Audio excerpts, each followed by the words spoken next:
여러분 안녕하세요. 자, 이번 시간에는요 외곽 경비, 지난 시간에 이어서 두 번째로 이 외곽 경비를 하는 데 있어서 특히 경계구역과 관련돼서 또 경계구역을 하는 데에 필요한 조명에 대해서 같이 한번 살펴보는 시간 갖도록 하겠습니다. 자, 먼저 오늘 같이 살펴볼 이 경계구역, 우리가 앞서서 각종 민간경비와 관련되어 있는 경비 조사를 할 때 건물의 이 외벽, 또는 외벽 말고 이 옆 건물하고의 사이라든가 아니면은 이 공용으로 사용할 수 있는 공간, 그 외에 뭐 옥상이라든가 이렇게 경계구역으로 되어 있는 곳, 이런 것들을 어떻게 관리해야 되는지에 대해서 몇 가지 주의해야 될 이 민간조사, 이 경비 계획을 세울 때 필요한 것들을 설명을 드렸습니다. 자, 이에 이어서 이 경계구역으로 들어왔었을 때 예를 들어서 옥상이 없는 건물이나 아니면은 외곽지역 주차장 또는 뭐 물품을 실는 공간, 이런 것들도 직접 건물 내부는 아니지만 그렇죠, 모두 다 경비의 대상 구역으로 삼는다라는 가정하에서 대표적으로 우리가 이 경계구역의 이 시큐리티와 관련되어 있는 대표적인 것 바로 바로 주차지역입니다. 예를 들어서 범죄 활동을 하는 이 범죄 대상이라든가 이동수단, 이런 것들로 가장 대표적인 게 바로 차량이죠. 그러다 보니까 이 차량과 관련돼서 차량이 이동하는, 당연히 건물 내부로 들어오면 내부 경비의 입장에서도 보겠지만, 그렇죠, 요즘 같은 경우에는 뭐 이 교외 지역에 있는 대형 아울렛이라든가 마트 이런 데는요, 그렇죠, 외곽에 설치가 되어 있거나 따로 주차 동이 있는 경우도 많기 때문에 이렇게 주차장에 대한 조명, 또 주차장에 대한 정기적인 순찰, 이런 것들도 바로 경계구역의 경비에 같이 들어가야 되겠습니다. 또 이 경계구역에 고용인, 즉 여기에 소속돼서 근무하고 있는 사람들과 방문객, 이러한 사람들이 서로 뭐 혼잡하게 섞일 경우, 이럴 경우에는 주변에 분리할 수 있는 지역을 따로 파킹락을 둔다라든가, 요즘 같은 경우에는 잘 아시는 것처럼 그렇죠, 도심 지역에서는 이 주차장 내에서도 층을 서로 달리하게 해서 이 내부인들 또 내지는 고용인들 같은 경우에는 더 낮은 층에 활용을 하도록 하고, 아무래도 방문객은 편의상으로 지상과 가까운 층에다가 이렇게 배정하는 데, 이렇게 서로 분리를 하는 정책을 하기도 합니다. 또 물건을 실어야 될 하적장이라든가 이런 뭐 회사 차량이 들고 나가는 이러한 뭐 화물 출입이 필요한 창고, 공장, 이런 것 같은 경우에는요, 경계구역 내에 주차를 하고 여기에 안전장치라든가 또 혹시 야간에 혹시 세워둘 경우에 범죄 표적이 될 수 있는지, 이런 것들도 같이 주의해서 보는 게 필요하겠습니다. 이들 경계구역을 잘 살피기 위해서는요, 바로 경비 조명도 필요한데, 경비 조명은 기본적으로 주간보다는 당연히 야간에 사용하지만 주간에도 경비 조명을 사용하는 경우가 있습니다. 뭐 대표적인 게 앞서 말씀드린 것처럼 지하 주차장 같은 경우가 그렇고요. 이 지상에 있는 이렇게 타평 주차장 같은 경우도 굉장히 CCTV라든가 이런 데에 사각지대가 드러나지 않도록 주간에도 경비 조명을 사용하기도 합니다. 아무튼 이러한 경비 조명을 통해서 일단 야간에는 경비 구역과 외부로부터의 접근, 침입, 이런 것들을 아주 경비 조명을 통해서 감시를 확실하게 할 수 있는 그러한 수단으로 할 수가 있고, 또 뿐만이 아니라 이러한 각종 경계구역이 있을 경우에 이 경계구역 내에 있는 지역과 또 건물, 이런 것들에 아무래도 조명이 쓰여져 있으면 여기에 그렇죠, 주변에 순찰하는 사람들이라든가 아니면 경비 타워에서 보는 사람들 CCTV로 감시하는 중앙통제센터에서 자연스럽게 경비 조명이 집중되어 있는 곳에 당연히 경비와 관련되어 있는 관심을 더 잘 지켜볼 수가 있기 때문에, 감시할 수가 있기 때문에 이런 식으로 경비 조명이 함께 설치가 되고 있습니다. 기본적으로 경비원의 시야를 방해하는 강한 조명이나 상대방에서 직접 쏘게 되는 이러한 이 경비 조명들은 아무래도 이 각을 서로 달리한다라든가 아니면 너무 밝음으로 해가지고 눈부심 현상이 나타나지 않도록 조도 룩스를 조정을 해가지고 너무 강한 조명을 피하고, 그 외에 혹시 이 경비 조명으로 해서 인근에 있는 다른 건물들이 피해를 볼 수가 있기 때문에 인근 지역을 너무 밝게 하거나 또 영향을 미칠 수 있거나 기타 너무 위험스럽게 보이는 이러한 조명들은 피하는 것이 좋습니다. 또 경비 조명을 설치를 할 때에는 당연히 전기시설이기 때문에 전기시설이 이 경계구역 내에 같이 설치가 돼 있어야 되고요. 그 외에도 전선 관리라든가 전원 스위치 관리라든가 혹시 만약에 비상사태가 발생을 하거나 정전이 됐었을 때 어떻게 경비 조명을 유지할지에 대한 이러한 시설들도 함께 같이 보호가 되어야 될 겁니다. 보통 이 경비등, 이 조명등의 종류는 여러 가지가 있는데요. 보통 일반 가정에서 우리가 뭐 백열등 이런 걸로 사용하고 있는데, 이 백열등 같은 경우에 잘 아시는 것처럼 워낙 가격도 저렴하고 사용이 간편한 대신에 수명이 제한돼 있다라는, 굉장히 짧다라는 단점이 있습니다. 그래서 일반 조명, 즉 예를 들어서 뭐 상점이라든가 아니면은 뭐 쇼핑몰 내에서도 일반 복도 조명이라든가 이런 것들은 백열등을 포함한 일반 등을 많이 사용을 합니다. 자, 하지만 좀 더 전문적으로 들어가서 예를 들어서 가스등 같은 경우에는, 가스 간접등 같은 경우에는 수은등이나 나트륨 등이 대표적인데요. 수은등 같은 경우에는 수명이 굉장히 오래 지속되고, 우리가 잘 아시는 것처럼 최근에 각종 뭐 LED 조명으로 바꾸는데, 이 바꾸기 이전에는 주로 수은등을 통해서 푸른색 빛으로 아주 강하게 빛을 방출하는 수명이 긴 조명으로 했습니다. 최근에 이제 가격이 비싸져 가지고서는 아무래도 활용도 낮다 보니까 많이 사용하지는 않고요.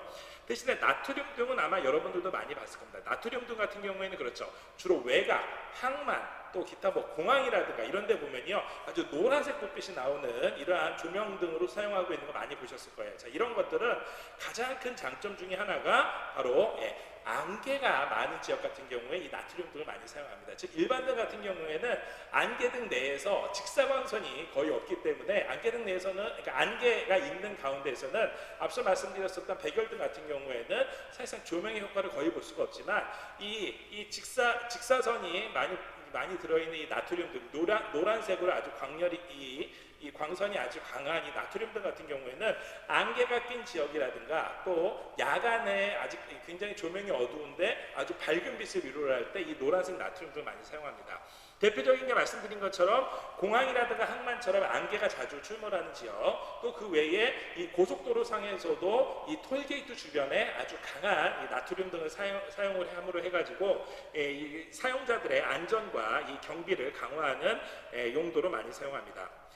자, 이 외에 뭐 기본적으로 뭐 노란빛이 아무래도 먼지 등이 잘 투과되는 일반 가스등도 사용을 하는 편이고요. 석영등 같은 경우에는 백열등과 같이 흰색이지만 굉장히 빨리 빛이 나옵니다. 그래서 이러한 밝은 빛을 내기 때문에 이거는 기본적으로 사실 활용할 수만 있으면 석영등을 사용하면 좋지만, 석영등도 앞서 말씀드린 것처럼 수은등처럼 가격이 아무래도 고가다 보니까 많이 사용하지는 않고, 최근에 이 석영등 같은 경우에는 많이 사용했었던 데가 원자력 발전소라든가 아주 특수 목적으로 사용하고 있는 군부대, 이러한 지역 같은 경우에는 이 석영등을 사용하기도 했습니다.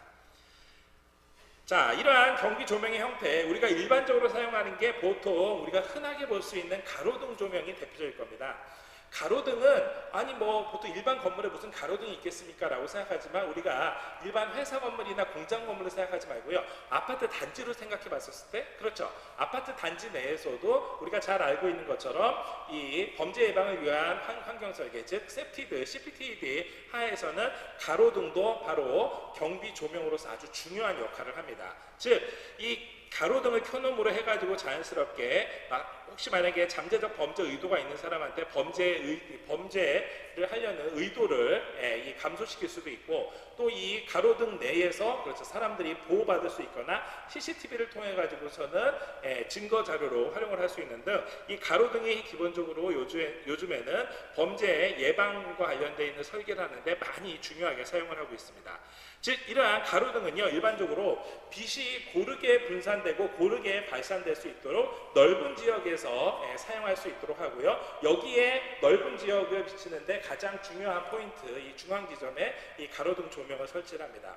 한편 이 외에도 이 직접 가로등이 필요한 지역, 예를 들어서 이 사람들이 다니는 인도상에 필요한 이 가로등이라든가 아니면 출입구상 주변에 필요한 가로등, 이거 외에도 아주 밝은 조명이 필요하진 않지만 경계구역을 확장시키는 멀리 있는데도 가로등을 사용하는데, 대표적인 게 말씀드린 것처럼 아주 지역이 넓은 뭐 공장지대, 산업지대 이런 데 같은 경우에는 철조망 주변에도 밖에서도 멀리에서도 그 철조망에 누가 접근하는지, 아니면 혹시 누가 접근해서 경보음을 울렸을 경우에 사람인지 아니면 그냥 들짐승인지 확인할 수 있을 정도의 이러한 이 비대칭적인 이 가로등을 설치하기도 합니다. 이 투광 조명등 같은 경우에는요, 굉장히 밝은 빛을 만들어주면서 특정 지역을 집중시켜서 직접적으로 비추는 데 사용을 합니다. 그러다 보니까 이 이 투광 조명등 같은 경우에는 아무래도 특정 지역에 집중을 시키고 있기 때문에 직접 이 광선을 사용하는 데 있어서 굉장히 강한 전압과 전류를 사용하게 되고, 이게 뭐 일반적으로 사용하지 않지만 혹시 긴급 사항이 발생이 되거나 아니면은 사람들한테 반드시 증거가 필요로 할 때, 이럴 때에는 이러한 조명등이 사용되어 있는 지역이 훨씬 더 수월하기 때문에 투광 조명등을 사용하기도 합니다.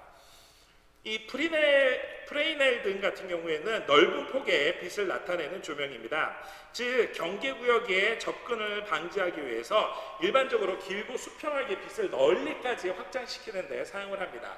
그래서 일반적으로 수평으로 봤었을 때는 거의 뭐 180도 가까이에, 그리고 수직적으로 봤었을 때는, 폭으로 봤었을 때 보통 한 10도에서 30도 사이에 아주 좁고 가느다란 투사광선을 통해서 비교적 어두운 시설에 침입하는 경우에 직접 비추기 위해서 이 프레이넬 등을 사용을 합니다. 자, 그러다 보니까 이런 것 같은 경우에는 주로 도심 지역보다는요, 그래서 외딴 지역, 예를 들어서 뭐 섬이라든가 아니면 아까 말씀드린 것처럼 야간에는 거의 활용하지 않는 항만이라든가 이런 지역에서 주로 많이 사용을 하고요. 주로 경계 지역을 비추는데 많이 사용을 합니다. 한편 탐조등 같은 경우에는요, 갑자기 어떠한 사고가 일어났었을 경우에 여기를 직접 탐지하기 위해 가지고서는 쏘는 조명이고, 거의 대부분 탐조등 같은 경우에는 직접 방향을 수동이든 자동이든 조정할 수 있도록 되어 있습니다. 우리가 영화나 TV 이런 데서 드라마에서 보면은요, 갑자기 뭐 범인이 도망가면은 범인을 찾기 위해서 계속해서 탐조등을 비추는 이러한 걸로 많이 사용을 하는데, 보통 외딴 산간 지역이나 아니면은 작은 배들이 이렇게 나타나는 항만 지역 이런 같은 경우에도 비춰주기 위해서 이러한 탐조등을 설치하기도 하고, 앞서 말씀드린 것처럼 중요한 국가 중요 시설에서 긴급 사항에서 활용을 하기 위해서 높은 곳에 탐조등을 이렇게 설치해 놓고서는 활용하기도 합니다. 자, 한편 이러한 각종 이 경비 조명을 설치를 하는 것은 크게 설치 용도와 목적과 사용에 따라서 이 경비 조명을 크게 구분하기도 합니다. 일반적으로 상시 조명이라고 하면은요, 일정 지역에 계속해서 이 여러 개의 광원을 켜놓고서는 고정시키는 겁니다. 가장 대표적인 게 뭐겠어요? 그렇죠. 우리가 소위 알고 있는 일반 가로등이라든가 일반등을 사용하시면 됩니다. 그래서 보통 뭐 장벽을 직접 비추거나 벽 외부를 비추는데 직접 사용을 하거나, 또 뭐 교정기관이나 감옥 같은 데에서 주변 외곽 경비를 하는데 주로 많이 사용을 합니다. 자, 이러다 보니까 기본적으로 장벽, 외벽 이런 데에 접근을 살피는데 효과적으로 활용을 하되, 이때 항상 주의해야지 되는 것, 그렇죠. 바로 주변에 있는 건물이나 이웃이나 인접해 있는 재산에 접근하는 것, 이 빛이 비춰지는 것은 아무래도 주의를 할 필요가 있습니다. 자, 예비 조명이라고 하면은요, 이러한 상시적으로 사용하고 있는 일반등 내지는 가로등, 뭐 이러한 각종 등을 이 보충적 또 예비적으로 사용하기 위해서 만든 겁니다. 자, 이런 조명 같은 경우에는요, 평상시에는 그렇죠, 상시 조명만 사용을 하고 있다가 수동이나 자동으로 이 상시 조명 시스템을 부가적으로 필요로 할 때, 뭐 예를 들어 상시 조명이 갑자기 꺼졌거나 이랬을 경우에, 아니면 추가적으로 더 필요하거나 이랬을 경우에 예비 조명으로 하는 겁니다. 예를 들면은 우범 지역이라든가 아니면 순찰할 때 취약 지역, 또는 가끔 사고가 나는 지역, 이런 것 같은 경우는 예비 조명을 설치해 놓는 건데, 예를 들면은 여러분들이 각종 이 대중매체에서 영화 같은 데서 봤었던 것처럼 일반 상시 조명을 켜놓고 있다가 갑자기 뭐 침입이 누가 했다라든가 누군가 탈출을 하려고 그럴 때 예비 조명까지 켜면은, 그렇죠, 그 주변이 전체가 다 밝아지면서 기존에 있었던 상시 조명보다 보조적으로 더 많은 조명들이 한꺼번에 켜지면서 바로 사람을 탐지할 수 있는 이러한 조명으로 사용하기도 합니다. 자, 비상 조명 같은 경우에는요, 즉 휴대를 할 수 있는 조명이라고 생각하시면 됩니다. 이동 조명 같은 경우에는, 그래서 이 이동 조명은 일시적인 기간 동안에 선택적으로 아니면은 어떤 특정 지역만을 비추기 위해서 쓰는 겁니다. 앞서 말씀드린 그렇죠, 탐조등이 가장 대표적인 거였죠. 그래서 상시 조명이 있고 예비 조명은 설치가 되어 있다 그러면은, 이동 조명은 직접 들고 다닐 수 있거나 아니면 설치된 지역에서 바로 이동시켜 가지고서는 다시 사용할 수 있는 이러한 조명으로 사용을 하는 거고, 비상 조명은 다른 조명이 작동하지 않거나 갑자기 전력이 중단됐었을 경우에 뭐 비상구를 포함을 해서 긴급 사태 때 필요한, 그래서 이 조명들은요, 독립적인 기본적인 전원을 따로 가지고 있는 경우가 많습니다. 자, 결국 이러한 경비 조명을 여러분들이 설치를 한다 내지는 설계를 한다라고 했었을 경우에는 기본적으로 경비 조명은 모든 것을 비출 수 있도록 설치가 돼야 된다는 기본적인 원칙, 또 경비 조명을 설치를 할 때에는 경계구역이 있으면 경계구역의 내부 지역뿐만이 아니라 외부 지역까지도 같이 살펴볼 수 있도록 설치해야 된다는 거. 그리고 만약에 직접적으로 사고가 발생했었을 경우에는 앞서 말씀드린 것처럼 예비 조명을 통해서든 아니면 이동 조명을 통해서든 간에 적절하게 비춰줘야 된다는 거 모두 고려를 하셔야 될 겁니다. 뿐만이 아니라 조명 시설을 설치를 할 때에도 경비원들이 아무래도 바라보는 데 있어서 그렇죠, 시야에 방해받지 않으면서도 그림자도 생기지 않는 이러한 조명으로 사용을 해야지 되고, 특히 건물의 출입구 같은 경우에는 다른 조명에 의해서 이 그림자가 생기는 걸 방지하기 위해서 건물 주변에 가로등이라든가 이런 거 설치를 한다 하더라도 바로 들어가는 출입구 바로 밑 아니면은 직접 이 키 패턴을 누르는 이 자물쇠나 아니면은 이 패드락에 있는 그 지역만 따로 비추고 있는 조명을 개별 조명을 따로 설치하는 경우도 많습니다. 한편 출구라든가 통로 같은 경우에는 기본적으로 시설물 경비를 위해서 충분하게 설치를 해야 된다는 원칙 하에 기본적으로 이 건물에 출입하는 사람들 또 건물에 출입하는 차량들을 생각을 했었을 때 보행자와 차량의 출입구를 각각 구분을 해가지고 이 내부 물품이라든가 각종 물건들이 뭐 밀수되거나 뭐 작물로 사용되거나 이런 것들을 점검을 할 수 있는 데에 경비 조명을 설치를 하는 게, 즉 신분을 확인하는 장소에 설치를 하는 게 가장 유리하겠고요. 또한 보행자들, 즉 사람들이 주로 많이 다니는 통로 같은 경우에는 문의 양쪽으로부터 일정 거리까지 보통 앞뒤로 봤을 때 한 7m 정도 됩니다. 그래서 이 지역에 집중적으로 설치를 함으로 해서 멀리에서도 오는 사람이 지금 현재 어떠한 물품들을 가지고 있는지 또 내지는 이 사람의 보통 신분이 어떤 건지를 미리 어느 정도 예측을 한 상태에서 이 검문 검색을 할 수 있도록 하고요. 차량 같은 경우에는 훨씬 더 속도가 빠르기 때문에 이거보다 더 긴, 그래서 한 14m 정도의 거리 앞에서까지 비추면서 차량이 접근하는 것을 확인할 수 있도록 이 조명을 설치를 하고 있습니다. 자, 오늘 여러분들이 지난 시간에 의해서 외곽 조명의 외곽 경비에 대해서 알아봤는데요. 특히 경계구역을 살펴보는 데 있어서는 뭐 정원이라든가 주차장 또 물품을 적재하는 공간이라든가 이런 것들까지 모두 다 이 경비와 관련되어 있는 외곽 경비 대상에 들어온다는 점. 특히 주차장 같은 경우에는 이용객의 편의에 의해서 또 내부자의 편의에 의해 가지고서 서로 구분해서 사용을 한다는 거. 그리고 적재 물품이 있었을 경우에는 적재 물품을 하는 곳까지 모두 다 이 경비 구역에 함께 들어가고, 특히 여기에는 조명이라든가 이런 거를 통해서 또 정기적인 순찰을 통해서 안전을 확보해야 된다는 거 같이 공부하셨습니다. 경비 조명과 관련해서는요, 크게 뭐 백열등이라든가 아니면은 가스등, 수은등, 나트륨 등 대표적이고요. 그 외에 석영등 같은 게 각각의 용도와 목적에 맞춰서 사용한다는 점 함께 보셨고요. 이러한 경비 조명의 형태가 실제로 다양하게 사용이 되고 있는데 그 각각의 목적에 맞게 또 어떻게 보면은 최근에는 그렇죠, 비용까지 고려를 해서 함께 우리가 생각을 해봐야지 됩니다. 한편 경비 조명들은요, 항상 상시적으로 설치하는 상시 조명이나 보조적인 예비 조명이 있는 반면에 움직일 수 있는, 포터블 할 수 있는 이동 조명이나 비상 전력을 갖추고 있는 비상 조명까지도 있습니다. 이러한 경계구역의 경비 조명은요, 기본적으로 모든 구역을 기본적으로 비추면서도 경계구역을 중심으로 해서 내외부를 충분히 비출 수 있어야 되고, 특히 경비원이 바라봤었을 때 시야가 가리지 않고 그림자가 생기지 않게 해야지 될 겁니다. 가장 이 외곽 경비에서 경비 조명을 많이 설치를 하고 가장 중요하게 설치해야 될 게 바로 사람, 보행자가 출입하는 출입구와 차량이 출입하는 출입구입니다. 여기 같은 경우에는요, 기본적으로 물건이라든가 신분을 확인할 수 있도록 이 확실하게 조명을 설치를 하면서 기본적으로 문의 양쪽으로부터 거리가 한 7m 정도, 차량 같은 경우에는 14m 정도에서부터도 확인을 할 수 있도록 설치를 해야 된다라는 것까지 오늘 함께 공부하셨습니다.